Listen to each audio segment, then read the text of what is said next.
And now, introducing your host, LFA. What's up, brother? Hey, what's up, man? Can you hear me? Yes. Right on. Hey, just wanted to bounce off the question I asked earlier. This is my calling into a show, so sorry, I'm a little nervous, got stage fright, I guess. Yeah. Um, so I was just curious about moving on. Um, I was with my ex for 2.5 years, and we had a pretty solid relationship. Towards the end, she basically started hanging around with this friend she'd met during our relationship, and we kind of decided to be friends with benefits after we broke up, or she dumped me. And basically 4 months into it, she ended things, and between us decided to cut it off cold turkey. And I was working out of state. I'm a tradesman, I build power lines. Yeah. So yeah, basically she cut things off, and like 2 months later found out through the grapevine that she's in a full-on relationship with this guy. Yeah. A lot of times women, that's basically monkey branching. She probably had him on deck for quite some time, Right. and she was probably debating whether she should make the move or not. This is a typical play in the narcissist handbook. Yeah, I'm, and I'm not saying sorry to that cut she, you off. That I was kind of worried about that. I was kind of analyzing her past behaviors because I watched her videos on narcissists and did a lot of research, and it ties in with a lot of her behaviors. I mean, I gave her a lot in our well, relationship. Well, that is a real personality disorder, so I can't diagnose it, and neither can Right, any YouTuber. right. Um, but you can still pull a lot of interesting facts and analysis. Analysis is, you can't use that plural, can you? Analysis uh, from narcissistic personality disorder research videos and books, but women in general, human beings in general, almost all possess narcissistic traits. So Right. the cycle of a narcissist is like what starts out love bombing, then I'm not sure what comes after that, but then It's like eventually, triangulation too, right? yeah, Because she and then basically had this guy in the background and kept reassuring me, "Oh, we're just friends. We're just yeah, friends." And I was trying not to be insecure because I right, I let my girlfriends have guy friends. If I right. meet them, I'm cool with it. So it typically goes a healthy relationship to breakup pattern typically goes in a situation like love bombing is a normal thing, right? That's the honeymoon phase in any Right, relationship. right. So whether it's narcissistic or just a regular relationship, you're always going to have that. And then you might have situations where, you know, like I think a narcissist after the love bombing, they get to talk like to where they're downgrading you. Yes. They're treating you poorly, and then it's like, why is this person constantly, you're like, it's a cycle of like kind of ups and downs where they're like, they might love bomb you a little bit and you're like, okay, cool, things are back on track, and then they put you down, and it's like this like emotional roller coaster where you're like depressed and feel like shit, Absolutely. and then you feel good again, then you're depressed and feel like shit, and they use that to maintain power over you. I'm not sure, was your girlfriend doing things like that? She was. Yeah.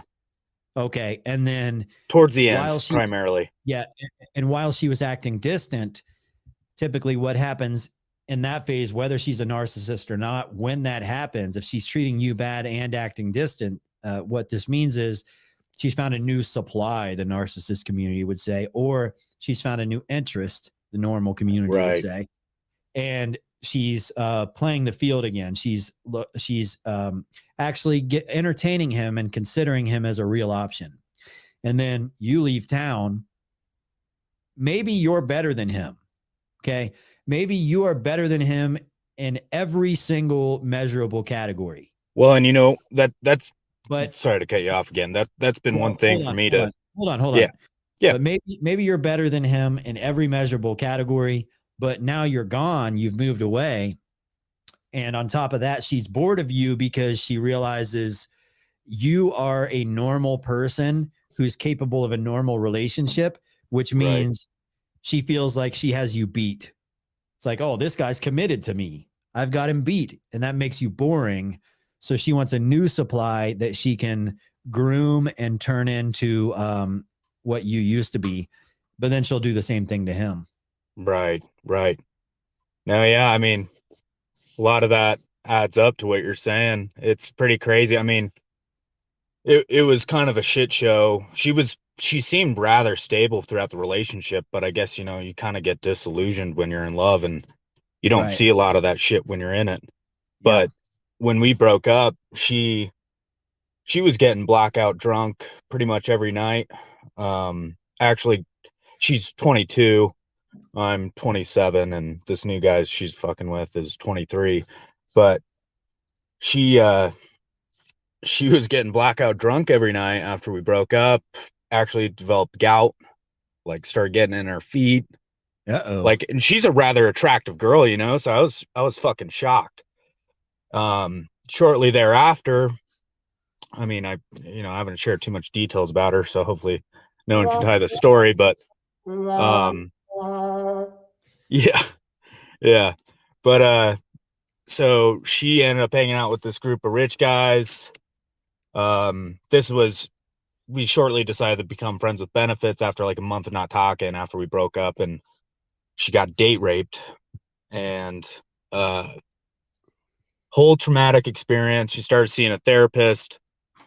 Therapist told her she was an alcoholic, that she diagnosed her with bipolar disorder. Um and it all made sense. I mean, I even on the day of the breakup, you know, I kept asking her because I knew about this guy in the background a little bit, and I was always a little bit curious, and I probably shouldn't have, but she begged me to stay that night when she broke up with me. It was actually on Christmas Eve. It was kind of fucked up.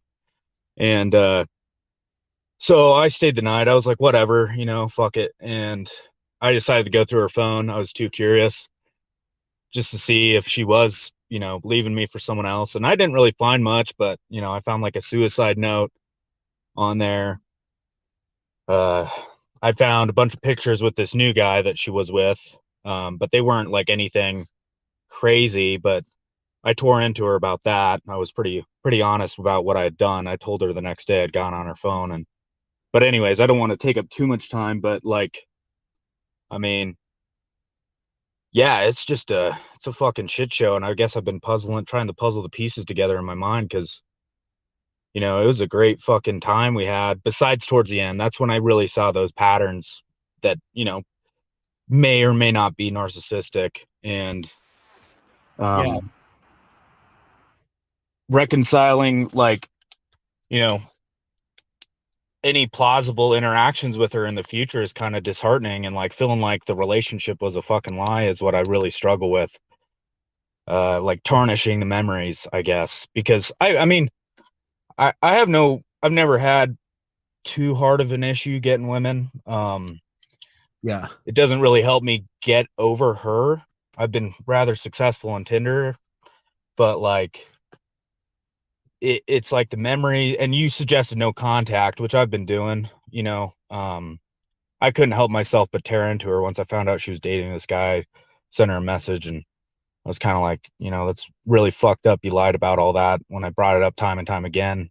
And I offered, I was like, when we were in our friends with benefits, I was like, look, if you're fucking with this guy, just let me know. I'll walk away. Like, I don't want anything to do with this if that's the case. And she's like, no, we're just friends. But anyways, I don't want to drag it on. I'm kind of just rambling at this point, but it's, yeah, it's a fucking mess. I feel like a fucking mental head case these days. And you know, I feel like I have a rather well put together life. You know, I build power Yeah. lines. I'm No, yeah. fucking Yeah. But when you get with a chick that fucks with your head, and every guy out there, can pretend like he's the biggest alpha male in the world. And, you know, I have no emotions. I'm stoic as fuck. Right. But everybody's been with chicks that have gotten in your head. They've fucked with you and they have sort of made you feel like you are worthless, like you're nothing. Right. Even though you are a fucking king. Like you were too good for her from the beginning. You always were. You knew you were from the get-go. But her behaviors, the way she treated you, and the way you wanted her to be the queen that she could have been, but she was incapable of doing that. So instead, she tore you down. She backstabbed you. She betrayed you, because that's who she is. That's all she can do. Because when she holds still and just shows who she truly is and doesn't try to manipulate and control you, you see who she really is, and she's not all that. Right. And she knows that.